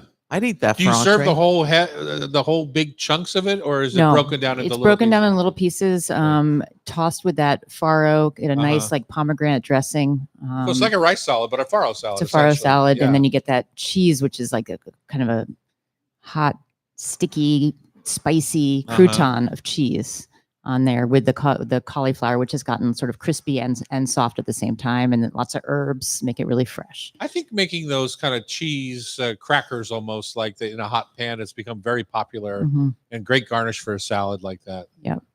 Okay, That's good. Bridget. So thinking about all of this, the other day I saw some beautiful little lamb chops and cherry tomatoes, abundant right now. Oh, they sure are. But it's already been used. I know, but the focal point is lamb. So those nice little lamb chops. Look at that workaround. That's fair. The nice little lamb chops, and I've got tons of rosemary, sage. I've got all kinds of herbs in the garden. So I go heavy rosemary and sage and mince it super fine with lemon zest, cracked pepper, and I marinate the lamb chops. So you just cut them. Just cut down the bone so they're individual lamb So you chops. do lollipop size or double cuts?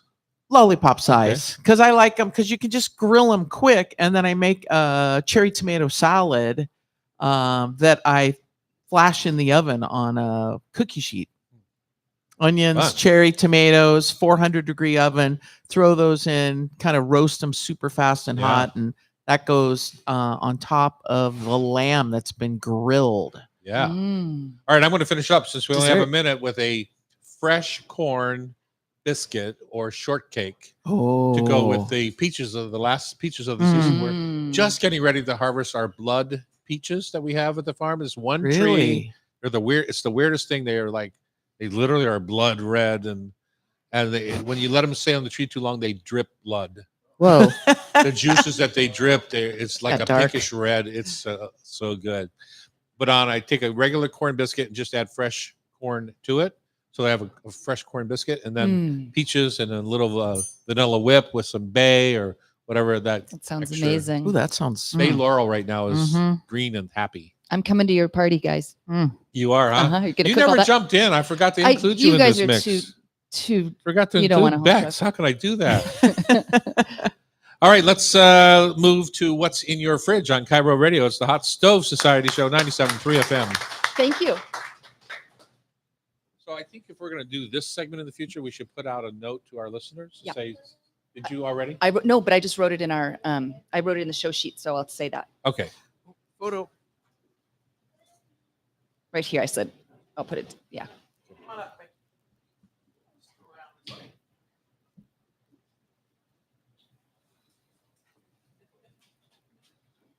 Rock Okay, stars. pretend like you like us now. Just for a second. Aw, cute.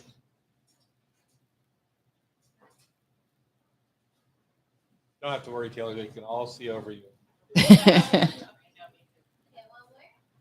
Look at she does. It's so cute. It's so cute. That was good. So cute. Yes, in the notes I came up with history, but I was incorrect.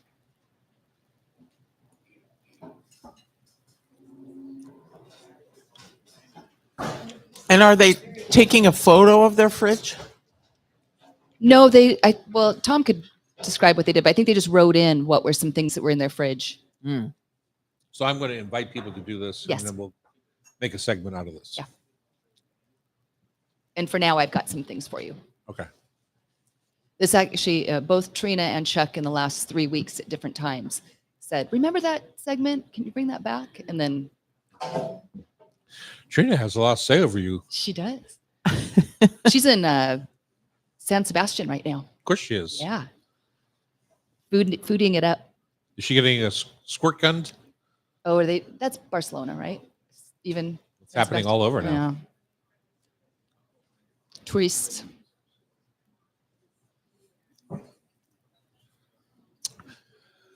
Dun, dun, dun, dun. We're back here in the kitchen at the Hot Stove Society Show. It's time for What's in Your Fridge. And this is a new segment we're going to start doing every week or every other week or once a month or something, but it includes you, our fabulous listeners.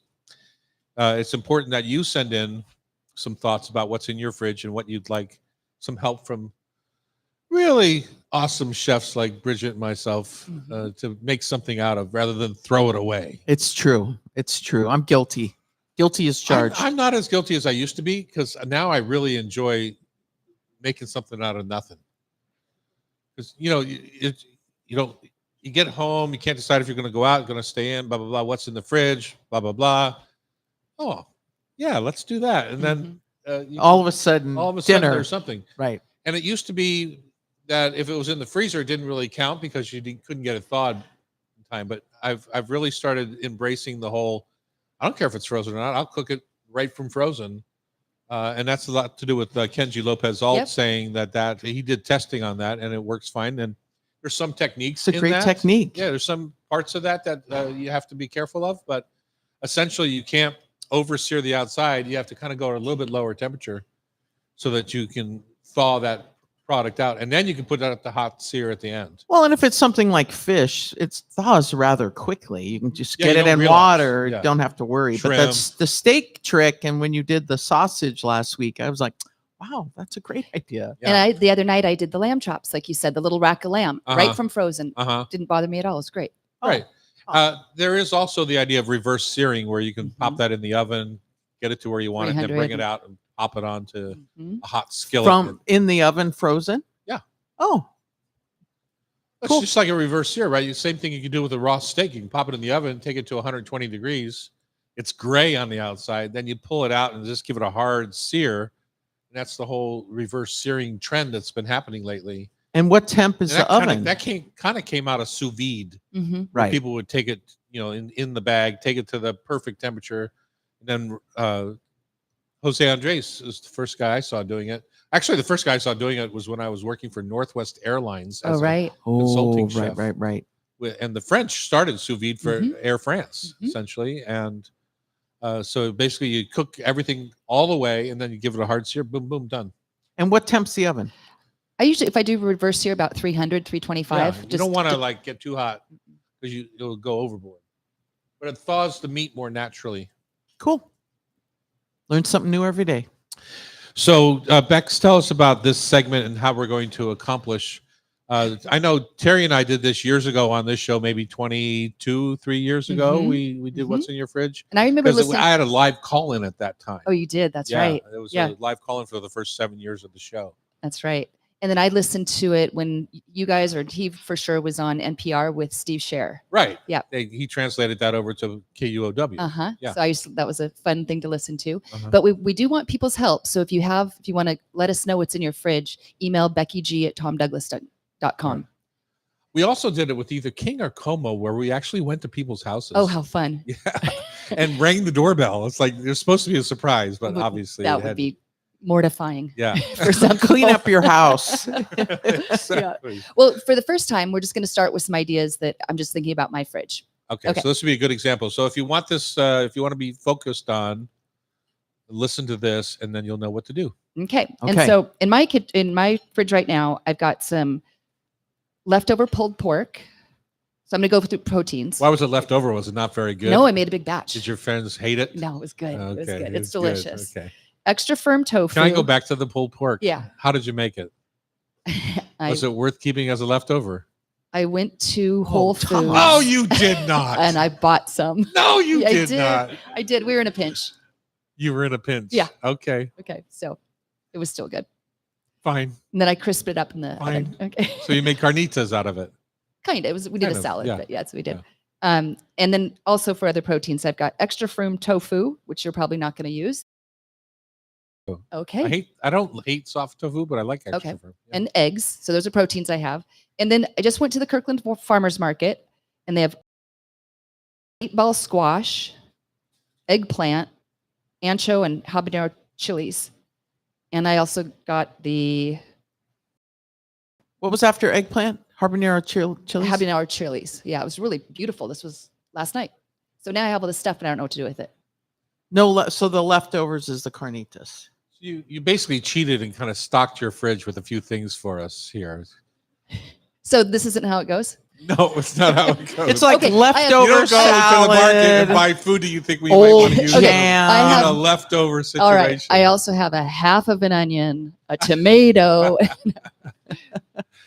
No, that's fine. We can work Okay. with that. I'm just saying it from Yes. our listeners' perspective. Okay. The idea is that you've opened your fridge and you don't know what the hell to do with that leftover trout And you don't want to salad throw it and- away. or don't want to throw it away. The thing Okay. of cooked zucchini, the quart of Oh, cooked Right, zucchini. right. The roasted veg. all Almost that. everything ends up in minestrone, doesn't it? And I know you and Terry had very different approaches to it. So Puree of Watkins. Well, Terry was very pure. Mhm. You know, he was not a trash eater. He liked things done correctly. Me, on the other hand, I can eat most anything except for beets. Fire up that popcorn popper, right, Tom? Why not? A little rub with love and popcorn, good combo. Perfect. French salted butter. What? Mm. How could you lose? Okay, Bridget, let's get started. Okay. I think the seared tofu caught my eye. Mm. The firm tofu. And so I've learned here at Hot Stove from Annie and team the hard sear of that firm tofu. So I would dice it up. I'd grab that zucchini, which you said it's an 8-ball zucchini. So it's those little round zucchini. Mhm. They're a little bit watery. And Mhm. so I like cutting those into wedges. And I toss them in a little olive oil, salt, and pepper, and I roast that in the oven. Just to dry them out. Just to dry them out Yeah. so they get kind of charred and nice. And then, I'd use the veggie rub on the zucchini and Which is fennel and garlic, basically. yeah, and you just toss that all together. I would do the same to the eggplant and add that with the zucchini, but I put them on the sheet pan separate. So have a cookie sheet lined with parchment. Half is the olive oil tossed zucchini and the other half is the eggplant. Mhm. Same thing, veggie rub, nice hot oven. So I fish the zucchini out first and let that eggplant go until it's a nice golden char. And then I would pan sear that tofu. Mm. Do you have any sauces in your fridge that Oh, we yeah. could We use? can assume that all the condiments are there. Yeah. I mean, your beautiful pesto. So Mhm. I'd pull that out, I'd toss it all together, and then I would grab some of your nice pesto Mhm. and toss that in so it's all nice and warm, and boom. Sounds done. lovely. Thanks. So does it come off like a stew, or when Nah. you say toss it all together? Well, I would just a nice kind of a So chamota, you didn't use the pork, you used the tofu, just right? the tofu and those vegetables. Uh-huh. you could do a little side of rice or do a pilaf or Uh-huh. something to go with it. Uh-huh. I've been making a lot of kale pilaf lately, minced kale, pistachios, onion. I Uh-huh. get that sauteing, add basmati rice, and I love that nice Cooked rice. basmati rice. Well, yeah, you make the pilaf with the basmati rice, Right. So then with all you're the not kale. starting with the kale. You're And it's this beautiful Yeah. green rice that's so delicious, served alongside that nice tofu That sounds vegetable. nice. Uh-huh. What do you call saute with your pesto? Yeah, Mm. Yeah, sounds delicious. that'd Sounds work for great. dinner, don't you think? Mhm. Yeah. Thank you. I'm making a little miso soup. And what are you looking at me love like that miso for? soup. Me too. And I have- as you know, I have a little batch of miso over there. And I It's have- now 8 15 months? months old Oh, wow. Yeah. Yeah. And I have miso. I have white and dark in my fridge. in your fridge. Mhm. Yeah. So you can do that. Did you make it, Becky? No, no. So I'm doing the same with you. I'm going to cook the pork in pork fat, get a little Mhm. like even more shredded probably than what you have. Mhm. Although if you bought it at Whole Foods, It was pretty still fatty. shocked at this. If you bought it at Whole Foods, it's probably pretty done. You might not have to do that step, Mhm. but just put it in the bottom of the bowl with some cubes of the fresh miso, and then I'm going to take seaweed. Wakame? What is Kombu? Wakame, yeah. wakame Wakame. seaweed, and make a broth out of that. Mhm. Kombu has tuna in it, if I'm not mistaken, like a dry bonito or something like that. I think kombu is just. Kombu is maybe I'm It's- getting it Combo's mixed the up. seaweed, and then the Yeah. bonito flakes Yeah. are the So that's tuna you part. definitely want that. You want that lusciousness from the Mhm. bonito flakes in that. And every house that I've gone to has bonito flakes Mhm. in their I drawer. I do. I do I too. do. I know you Yeah. do. I know. So bonito flakes are those ones that kind of dance when you put them on hot food. I they just kinda had a dance. meal the other day with the bonito flakes on top. It was a Uh-huh. gochujang rice Ooh, at a Korean barbecue. that sounds and- good. And they were dancing. They were dancing. It was so cool. It's the craziest thing. and Yeah. they taste delicious. They got hot, so it almost turned into like a bacony taste. Uh-huh. Yeah. Oh, Sorry. to Well, it interrupt. is smoked. Yeah, That's where that's you're why- getting that's that why, from. yeah. impress your Typically. husband, impress your spouse. So I'm making a broth out of that with the seaweed and the bonito flakes, and I've got my pork in there, my tofu in there. Now it's just a matter of The veg. whatever else. If you want to, Could you put an egg? She's got eggs. I can't eat it, but She can't eat eggs. Oh, copy that. But you could put the habanero. no, it's not for me. I don't like Oh. blowing my face off with those hot chilies personally, mhm. and I don't even like blowing other people's faces off with hot chilies because I think it's a waste of good miso. It's a waste Mhm. of good pork when you can't taste anything after 2 bites of chilies. Mhm. But what other veggies did you have in your? You have Okra. onion, okra just Okra. sliced thin, so that Huh. when the snotty stuff comes out of the okra, it's not overwhelming. You don't. When you slice it an inch long, you end up getting a lot of Yeah. that. Whereas when you slice it thin and just put it in, put the hot broth over top, let that cook the okra. Okay, maybe I'll give that a try. And 'cause that- I'm afraid of okra. Why'd you buy it? Because Goofball. because you said you had some from the garden the other I day, do. We and have beautiful okra. I've got Becky's book, and Yeah. it's page 71 or something. I looked it up to see what to do with that okra. Yeah. What'd she say? Throw it out and start again. No, she had She some. loves okra. Yeah. You harvest them small when they're just like 2 inches max in length, and they're like Yeah. fresh peas. They're so good. Yeah. What she said. Okay. Okay, and so that's it. Just pour the hot broth over top. It can be an entree, it can be an appetizer, but I love that smoky pork and the smoky bonito flakes at the same time. Sounds wonderful. Sounds good. We've So- used I'm making it most tonight. everything except the eggs and the habanero. Thank you guys. I should say the habanero. If you just like, there's Jacobson makes the habanero chili Salt. salt. That's what I was thinking. You Yeah. just use that chili Mhm. salt. It might be a Okay. nice way to use habanero. Make your own salt. Yeah. It lasts for all winter long. So. All right, time for food for thought, tasty trivia, brought to you by Rub with Love Spice Rubs. It's the season, baby. Come on, let's finish it. Let's finish strong on Cairo Radio. It's the Hot Stove Society Show, 97.3 FM. Did I have that timing right there? Were we on time? Okay. What was it? Perfect. Perfect? Wow, never heard that Ooh, before. Cam, you don't use the word wonderful. That's good. What? Oh, she's Becky's back. back. Sorry, guys. Uh-oh. Uh-oh. We're going down, Tom. She's going to make sure I don't win again. Got to pop your bubble from last week. Yeah, no kidding. I Got to live it a whole 7 days. Welcome back. It's time for Food for Thought. Tasty trivia brought to you by Rub with Love Spice Blends. You're listening to us on the Hot Stove Society Radio Network.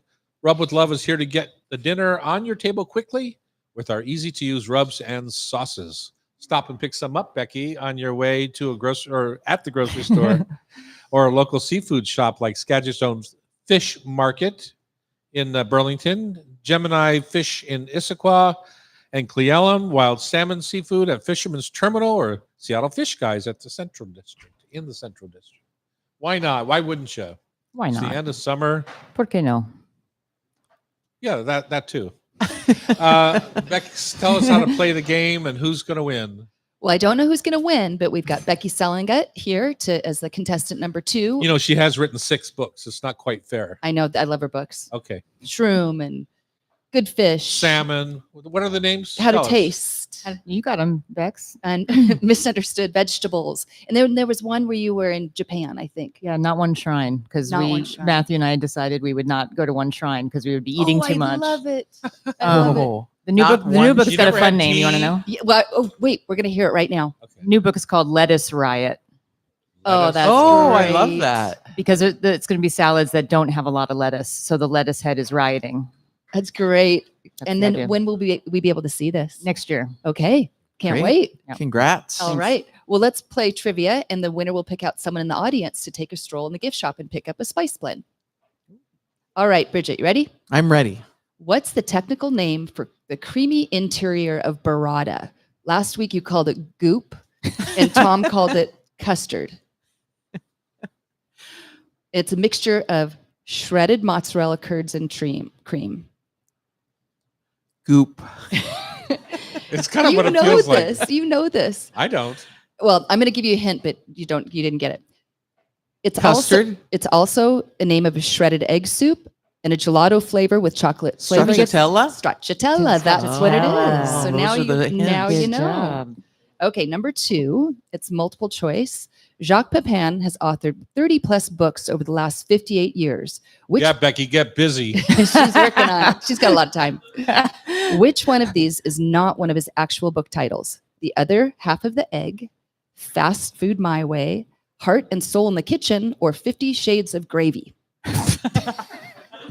Which one is or is not? Is not. Sounds like 3 of those are not. I'll give you a hint. That's not what The she asked? last one. The last one, Yeah, 50 that's a- Shades of Gravy. The Other Half of the Egg was his first one in 1967. I'm going to have to track that one down. Did you I don't know if come you up all with knew- that? The 50 Shades of Grey? did. That's pretty great. Thank you. Thank you. I don't know if you knew, but he was the White House chef for President Kennedy. Yes. Yeah. Yeah. He's had 9 lives. Yes, for he has. sure. And he's still making a And he difference in the works- world. He worked for Mitterrand. Yeah. Oh, wow. He cooked him Yes. some birds, I think. Wow. Okay, number 3. What's the name of the Hawaiian dish that earned its name at a fundraiser in 1954 when Ernest Morgado asked volunteers to keep turning the chicken over an open flame? And now it's famous for its sticky sweet glaze of soy sauce, pineapple juice, brown sugar, garlic, and ginger. Huli chicken. Huli chicken it is. Good job. Turn. All right, number 4. How are Washington red raspberries typically harvested when destined for freezing? By machine or by hand? By hand. Actually, it's by machine. That's why 90% of the raspberries in the US come from Washington, because they've got these great machines. I watched a video. It's pretty cool. Really? Yeah, it's really cool. Learn All right. something new every day. I'm gonna say that Final again. question. Back in the late 1980s, a Pioneer Square food cart sparked a late night sensation that became a Seattle classic, the Seattle dog. What ingredient is essential to be called a Seattle dog? Cream cheese. Yes, good job. 3 out of 5. There's a fun Okay. story Thanks on for the clapping there, Becky. that. I'm You got impressed. one I, person to clap. I think my whole brain's going to empty out as Exactly. soon The as these minute questions she starts come. speaking. Yeah. Okay, first one's multiple choice. Oh, God. On last week's show, Chef Bridget Charters mentioned she was hoovering at the bowl, preparing for Julia Child's birthday celebration at Family Meal. What was she referring to? Keeping the sink tidy while preparing for a big event, channeling Julia by narrating each bite in a dramatic French accent, Or C, enjoying tastes of Tom and Jackie's Prosser Farm Hannah's Choice Muskmelon. Hoovering? Is it what you said? Is it the word? Mhm. Hoovering like a Hoover Eating it, vacuum. eating it. Yeah. That's how I took it. Oh, okay. I'm gonna go with 3 It was number Yeah. 3. Is that right, Bridget? That's correct. That's correct. because it was delicious. I just tried it. Mhm. Nice. Number 2, which fruit is traditionally used to make a membrillo, the Spanish paste often paired with manchego cheese? Yum. Quince it is. Good job. Number 3, according to Spruce Eats, we should not steam Manila and Pacific little neck clams together in the same pot at the same time. Why? Wait a minute. Manila and Little Necks, Hmm. different steaming times. You got it. Yeah. That's right. And you'd have little rubbery little Manillas. Yep. By the time the Little Necks are bigger. Yeah. Oh, got it. Yeah. Good It's job. the clam of my youth. Oh, is Little- it? yeah, Where you grew up? Little Okay. Neck. Number 4, which naturally occurring compound is behind the umami depth in aged cheese, cured meats, and soy sauce? Monosodium glutamate. You just Glutamate it fed me an is. easy one. Well, I didn't know you were going to be on here. Okay, so- sorry. You And literally you're just pretty asked smart. me. All right. Final question. What sets golden and dark raisins apart? Their grape variety, their drying methods, or both? Drying methods. You might have stumped me on that one. I'm going to say the variety. Actually, it's their drying methods. Both are typically made from Thompson seedless grapes, but golden are dried in dehydrators and treated with sulfur dioxide to preserve their color and plump, while dark raisins are sun-dried, which deepens their flavor and color. I Learn didn't know something that new either. every day, Yeah. Bridget. Well, 4 out of 5. Good job. Very you. good. Okay, Nice Tom. going, Okay, Tom. Becky. Tom, you got a chance. Number 1, which citrus juices are used in the Sidecar and Cosmopolitan cocktails, respectively? Cosmo. Well, sidecar I know is lemon. In a Cosmo, I'll say orange. Lime. Lime. Lime. All right. You I don't didn't know drink that. I forgot Cosmos? to You seem watch like a Sex and the Cosmo. City. I'm not. I thought it was cranberry juice. I'm like out of And it. it has cranberry juice. Oh, it does, too. Yeah, okay. yeah, yeah. And lime juice and cranberry. Both have Cointreau. And cognac? Which is orange. Yeah. Oh, but I said citrus juice, not alcohol. Oh. No, not even close. Nice try, Tom. Yeah. Number 2, what is the name of the farming method that mimics natural grazing patterns to restore soil health? Regenerative. Regenerative. Yes, good job. It's great for the earth. Thank you. I had a lot of syllables. Maybe I get an extra point for that. Regenerative. Good job on your 1 point. All right. Number 3, and you may know this. True or false? In Singapore, chewing gum, except therapeutic, dental, or nicotine gum, is banned for import and sale. True. That's true. Yeah. Do you know why? Because when I was there, I got arrested. No, I don't know why. Because it's people stick it everywhere. People were sticking it on the little sensors at the mass transit areas. So it was Ah. slowing down transit. Ah, That was in Oh. 1992. Really? Yeah. Wow. yeah, Good they're job. tough over there. How do you find this stuff, Becky? Jeez. I just love to Do research. you sleep? Yeah, I sleep well. Number 4, what is the name of the high protein plant-based meat substitute made from wheat gluten that's sometimes called wheat meat and has been used in East Asian Buddhist cuisine for centuries, ironically enough? Oddly enough, I probably don't know the name you're asking for, but my mother-in-law ate it all the time because of it was religion. Her adoptive parents ate it. They were Pennsylvania Dutch scallops of wheat gluten. Satan. Satan. Yeah. Yeah. But they also, different cultures call it different things, but you could buy these. Am I wrong? No, you can buy them canned. Actually. Okay. Yeah. From Lancaster, We'll Pennsylvania. give it to him. All right. Good job. Okay. Final question. Wow. For a snowed tie? her to- Well, You already gave it to me. You can't take it back now. we might go to Tribaker. Number 5, tadpole water, despite its name, contains no real tadpoles. It's just what soaked in water that gives it that, creating a jelly-like drink. Tapioca. Chia seed. Chia It's a big thing on Yeah, TikTok. Well, yeah. Becky Selengut is the winner. Way to go, Bex. Yay! You get to pick somebody from our audience to take a stroll through our gift shop and pick up a spice rub. If you want to be part of the show, you can join our community on YouTube Live at Tom Douglas & Co. or just buy a ticket and come to the Hot Stove Society yourself and enjoy breakfast like all these fine folks did today. The show is produced by Becky Guzak. Our technical wizard today is Cameron Thomas, and our talented editor is Sean, don't call me Del Torre. If you miss any episode of our Hot Stove Society show on Cairo, you can listen via podcast. Just subscribe with your favorite podcast app. Thanks for listening. Good job. Good job. Right. Thank you all. All right, quiet on the set for just 1 minute. That includes you, Annie. I'm Chef Tom Douglas. And I'm Chef Bridget Charters. Today on the Hot Stove Society radio show, Jacques Pepin joins us. He's turning 90 and still whisking up opportunities through his foundation to improve lives through culinary education. We're flipping burgers with Eric Tanaka for National Cheeseburger Day, and Gloria Hatcher-Mays and Becky Sullivan join us on behalf of the Rainier Valley Food Bank. All right. Good job. That was a lot of words.